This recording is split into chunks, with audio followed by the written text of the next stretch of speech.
시간 저희들에게 주실 하나님의 말씀은 욥기 42장 1절에서 6절까지의 말씀입니다. 봉독하겠습니다.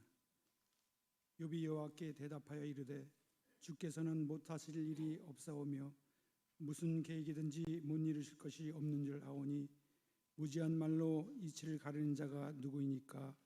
나는 깨닫지도 못할 일을 말하였고 스스로 알 수도 없고 헤아리기도 어려운 일을 말하였나이다. 내가 말하겠사오니 주는 들으시고 내가 주께 묻겠사오니 주여 내게 알게 하옵소서. 내가 주께 대하여 귀로 듣기만 하였사오나 이제는 눈으로 주를 배웁나이다. 그러므로 내가 스스로 거두어드리고 티끌과 재 가운데에서 회개하나이다. 아멘. 담임 목사님께서 말씀 전해주시겠습니다. 사랑과 은혜가 많으신 아버지 하나님 감사합니다. 오늘도 주님의 이름으로 귀한 예배를 모였고 함께 영광을 돌리며 또한 주님이 주시는 은혜를 겸손하게 기다립니다. 오늘 우리 예배가 더 아름답고 풍요로워지게 되고 하나님이 기뻐 받으실 만한 예배가 되어지는 것은 할렐루야 찬양대 아름다운 찬양이 있기 때문인 걸 저희들이 아는데, 귀한 찬양 받으시고 기뻐해 주시는 주님, 우리 모두가 찬양하면서 하나님을 기쁘시게 해드릴 수 있도록 날마다 우리의 입술에 찬양이 있게 해주시기 원합니다. 오늘도 영광 받으시는 거 감사하오며 이제 하나님의 말씀을 겸손하게 듣겠사오니 말씀을 통하여 위로가 되게 하시고 말씀을 통하여 주님의 뜻을 깨닫게 해주시기 원합니다. 종을 붙들어 주실 걸 믿고 예수님 이름으로 기도합니다. 아멘.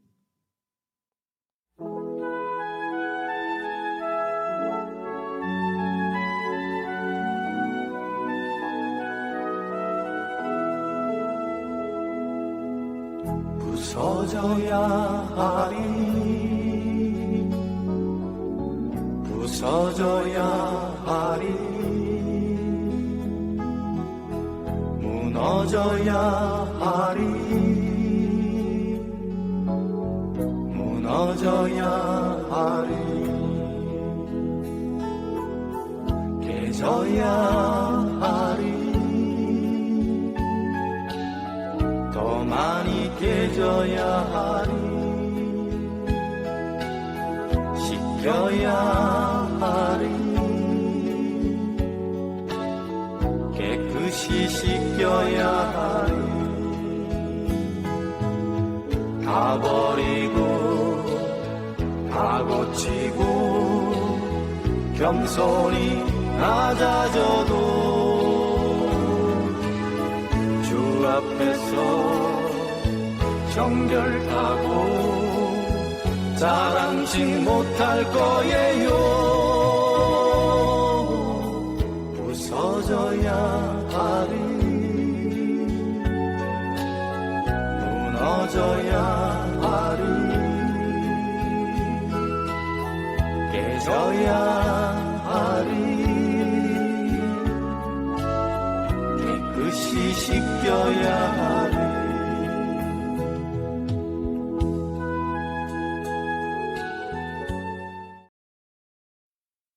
시작되는 말씀으로 시작을 해서 욥과 그의 세 친구들 사이에 총 3차에 걸친 상호 변론을 펼치는 내용과 나중에 엘리후라고 하는 사람이 나타나서 중재하는 내용을 기록하고 있습니다.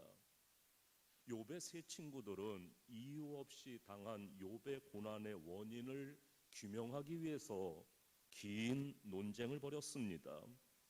이에 대해서 욥은 나는 잘못이 없고 나는 하나님 앞에 사람 앞에 의롭게 행동을 했다고 항변합니다. 이렇게 긴 논쟁이 있는 다음에 하나님께서 개입하셔서 하나님의 절대 주권을 선언하신 내용이 나옵니다. 그동안 하나님은 침묵하고 계시다가 욥기 38장에 와서 그들 가운데 개입하십니다. 하나님은 폭풍 가운데 나타나셔서 욥의 항변마저 무지한 말로 생각을 어둡게 하는 행위였다고 말씀합니다. 그리고 하나님의 창조 원리를 말씀하면서 너희 인간은 너무나도 나약한 존재고 오직 창조주 하나님의 섭리 가운데 놓인 존재라고 말씀하시면서 그것을 깨닫게 하십니다. 그리고 하나님의 섭리 가운데 순종할 때 알 수 없는 고난의 상황을 극복할 수 있다고 하는 사실을 알게 합니다. 오늘 말씀에는 하나님의 주권적인 섭리에 대해서 욥의 신앙 고백을 기록하고 있고, 자기의 의의를 주장했던 자기의 교만에 대해서 회개하는 장면을 기록하고 있습니다. 1절, 2절, 3절을 보면 욥은 계속되는 하나님의 의로우신 그 섭리하심을 깨닫게 됐다고 고백을 합니다.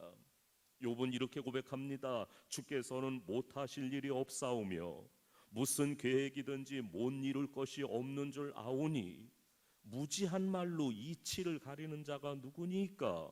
나는 깨닫지도 못한 일을 말하였고 스스로 알 수도 없고 헤아리기도 어려운 일을 말하였나이다. 욥은 하나님의 섭리를 깨닫지도 못하고 하나님의 말씀에 순종하지도 못하고 자신의 의만을 주장했던 부분을 인정하게 됩니다. 자신의 무지했던 부분, 하나님에 대해서 무식했던 그 부분을 인정하는 겁니다. 그리고 이어서 자신의 잘못에 대해서 회개의 고백을 합니다. 5절에서 이렇게 말합니다. 내가 주께 대하여 귀로 듣기만 하여 싸우나 이제는 눈으로 주를 배웁나이다. 욥은 이러한 고백을 하면서 티끌과 재 가운데서 회개했다고 말합니다. 놀라운 것은 욥이 하나님의 섭리를 깨닫고 나서 하나님 앞에 철저하게 회개를 하고 난 다음 하나님께서 이전 모든 소유보다 갑절이나 주셨다고 성경은 기록하고 있습니다. 그렇다고 한다면 오늘 말씀을 이렇게 기록하고 있는 이유가 무엇일까요? 그것은 고난을 통해서 주시는 하나님의 축복이 무엇인지에 대해서 깨닫게 하기 위해서입니다. 하나님이 개입하심으로 하나님의 절대 주권에 대해서 깨닫게 되고, 인간이라고 하는 존재가 얼마나 나약하고 유한한 존재인가를 인식하게 된 욥은 우리 주님은 무소불능하신 하나님이라고 고백합니다. 이 말씀은 하나님은 모든 것을 다 하실 수 있다고 하는 그러한 말씀인데, 하나님께 절대 주권의 능력이 있다고 하는 말입니다. 사실 24장 1절과 12절을 보면 전능하신 하나님께서 불의한 일들에 대해서 왜 침묵하고 계시는가, 그런 의문을 욥은 가졌습니다.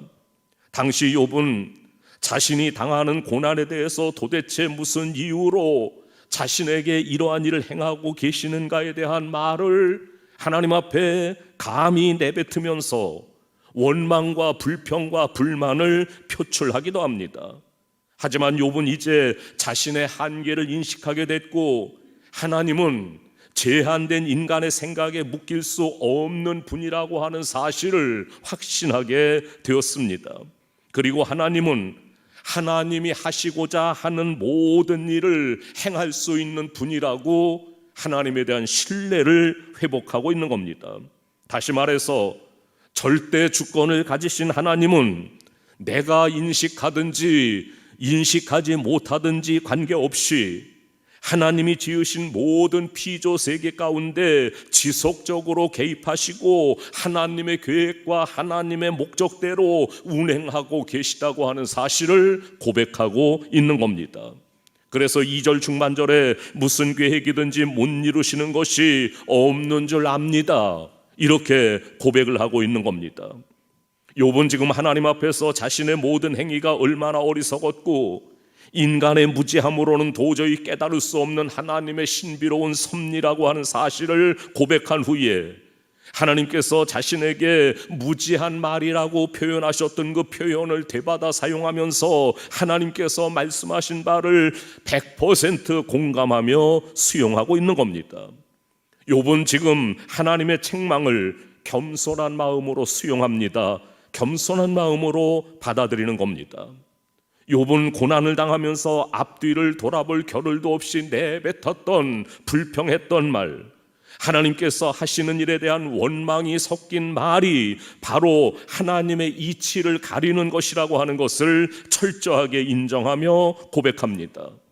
이 말씀에 대해서 3절에 이렇게 기록합니다. 나는 깨닫지도 못한 일을 말했고 스스로 알 수도 없고 헤아리기도 어려운 일을 말하였나이다.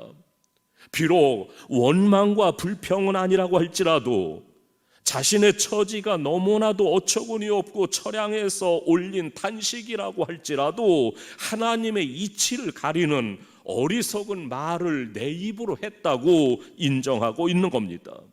그리고 이어서 욥은 하나님에 대해서 관념적으로 이해한 것에 그치지 않고 경험적이고 보다 분명하게 하나님에 대한 지식을 얻게 되었다고 고백을 합니다. 그러는 가운데 욥은 자신의 의로움을 성급하게 내세웠던 것과는 달리 이제는 겸손한 마음을 담아 요청합니다. 4절의 말씀입니다. 내가 말하겠사오니 주는 들으시고 내가 주께 묻겠사오니 주여 내게 알게 하옵소서. 이제 욥은 단순히 듣겠다는 것이 아닙니다. 하나님께서 말씀하시고 알게 하시는 것을 행동으로 옮기겠습니다라고 하는 의미를 담고 있는 말입니다. 쉽게 말하면 말과 행동을 함께 하겠습니다 라고 하는 고백이었습니다. 그리고 이어서 욥은 하나님에 대해서 경험적으로 알게 된 것에 대해서 고백을 합니다. 5절에 내가 주께 대하여 귀로 듣기만 하였사오나 이제는 눈으로 주를 배웁나이다. 여러분, 욥은 과거에 하나님에 대해서 귀로 듣기만 한 겁니다. 이 말은 사실 과거의 욥은 하나님에 대해서 직접 체험한 것이 아니라 사람들의 말을 통해서만 하나님에 대해서 들어왔다는 겁니다. 예를 들면 선조들의 교훈과 종교적인 전통, 그리고 친구들의 말, 그리고 신학적인 이론 등을 통해서만 하나님에 대해서 들어왔던 겁니다.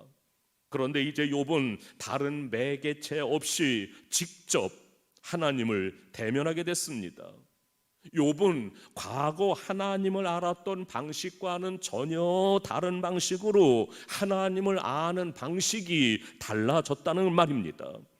그는 고난 속에 계신 하나님, 나의 삶을 통해서 역사하신 하나님을 체험하고 섭리하시는 그 하나님을 직접 보게 된 겁니다. 따라서 욥은 자연스럽게 회개하는 마음을 갖게 됐습니다.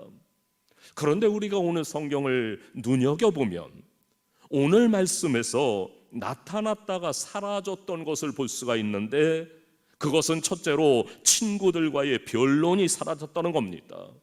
두 번째는 사탄의 참소가 사라졌다는 겁니다. 그리고 하나님이 나타나셨습니다. 그리고 하나님께서 결론적으로 주신 복이 나타나고 있습니다. 이어지는 10절의 말씀에서 욥이 친구들을 위해서 기도할 때 하나님께서 욥의 곤경에서 돌이켜주시고 그에게 이전보다 갑절이나 더한 많은 소유를 주셨다고 기록합니다. 여러분, 하나님은 오늘 말씀을 통해서 우리가 다시 세워지는 신앙의 원리를 깨닫기를 원하고 계시는 겁니다. 코로나라든지 아니면 세상의 여러 가지 여건들, 내 마음속에 동요했던 모든 것들을 통해서 어쩌면 우리의 신앙이 많이도 약화되었는지 모릅니다. 교회의 절대적인 신앙이 많이 약화되어지고 있습니다.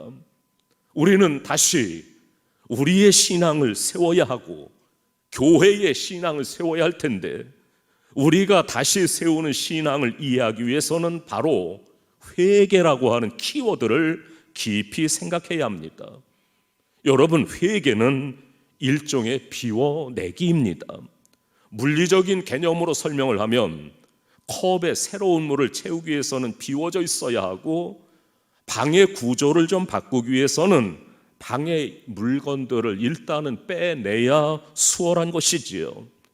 이렇게 물리적인 개념으로는 비워야 새롭게 채울 수 있다고 하는 것을 쉽게 이해를 합니다. 그런데 비물질적인 차원에서 비워낸다는 말의 의미는 조금 아리송합니다. 정신을 비워낸다, 마음을 비워낸다, 말은 하는데 그렇게 쉬운 건 아닙니다. 하지만 신앙의 원리에서 비워낸다고 하는 것은 가능합니다. 신앙의 원리 가운데 비워낸다고 하는 것은 곧 회개입니다. 회개가 곧 새롭게 세우는 원리에 있어서 매우 중요하고 가장 중요한 키워드입니다. 사탄은 시험을 통해서 우리에게 저주를 주는 듯하지만 내가 그걸 깨닫고 회개하면 하나님은 그곳에 새로운 은혜를 주시는 겁니다. 사탄의 저주를 하나님의 은혜로 바꾸는 중요한 열쇠가 바로 회개라고 하는 겁니다. 욥은 그 모든 사실을 깨달은 겁니다. 그 모든 사실을 하나님께서 주관하신다, 하나님께서 섭리하신다라고 하는 것을 깨닫고 그의 첫 번째 반응이 바로 회개였습니다. 자기의 무지함을 인정하는 겁니다.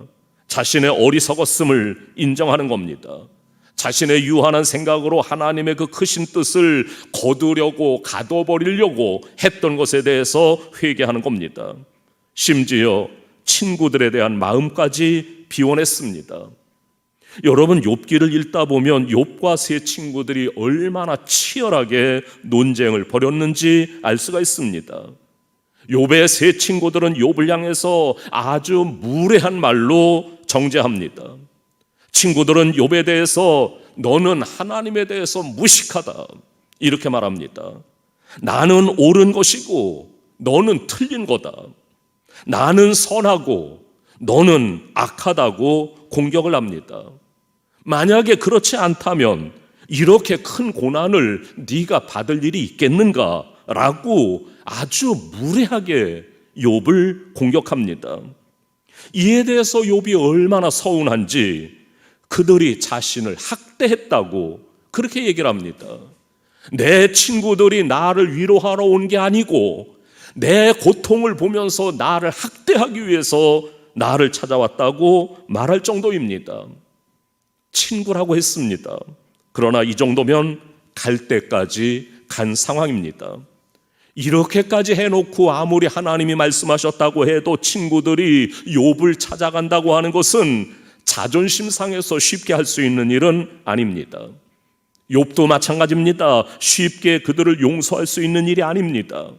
이러한 일을 당하게 되면 무언가 내가 당한 것만큼 상처를 입힌다든지 혹은 상처가 아물 때까지 시간이 필요하다고 하는 건 인지상정입니다.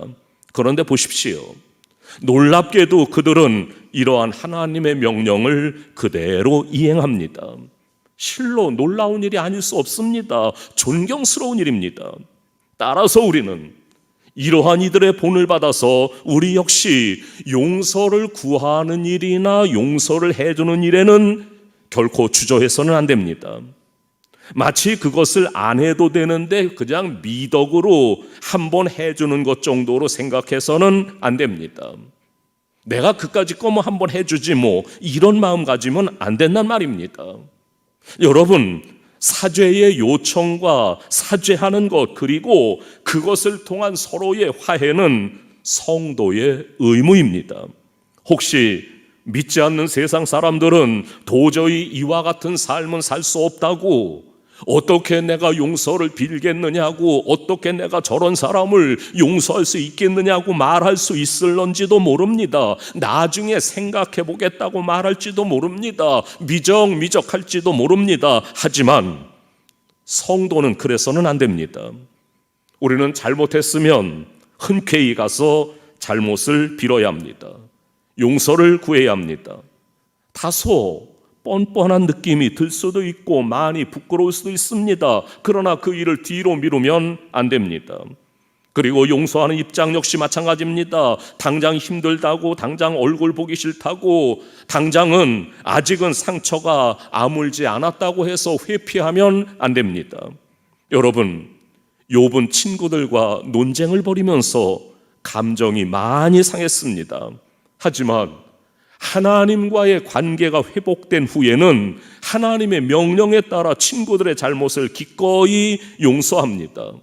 여러분, 하나님은 예수 그리스도를 통해서 우리의 잘못을 용서하시고 우리를 향해서 다른 사람을 기꺼이 용서해 줄 것을 요구하고 계십니다. 따라서 우리는 욥과 같이 다른 사람을 기꺼이 용서할 수 있어야 합니다. 원수라도 용서하고 이해할 수 있어야 합니다. 우리가 그와 같이 할 때 하나님은 우리를 기쁘게 받으시고 우리가 용서한 사람도 받으실 겁니다. 실로 용서라고 하는 건 나와 너를 구원하는 구원 행위입니다. 그러므로 여러분은 다른 사람을 용서하는 일에 지체하지 마십시오. 70번씩 7번이라도 용서하십시오. 그때 하나님이 갑절의 복을 주신 겁니다. 구약 성경에 보면 특별히 예레미야의 예언에도 보면 타락한 이스라엘 백성들을 뽑아버리고 무너뜨리겠다고 했지만 회개하고 돌아오는 백성들을 다시 세워주시고 다시 심겠다고 말씀합니다. 이게 바로 다시 세워지는 신앙 원리입니다. 말씀을 정리하면서 마음의 결단을 촉구합니다. 우리가 알 수 없는 고난을 당할 때가 있지만 그 모든 것이 하나님의 섭리 가운데 있다는 사실을 철저하게 믿고 신뢰해야 된다는 겁니다. 여러분 오늘 말씀을 기억하시면서 이 말씀 실천을 위해서 이렇게 기도하시면 좋겠습니다. 주님, 나의 어리석음을 인정하게 하옵소서. 주님, 주님의 그 크신 광채 속에 잠기는 은혜가 있게 하옵소서. 주님, 주님의 섭리 가운데 고난을 축복으로 바꾸어가는 삶이 되게 하옵소서.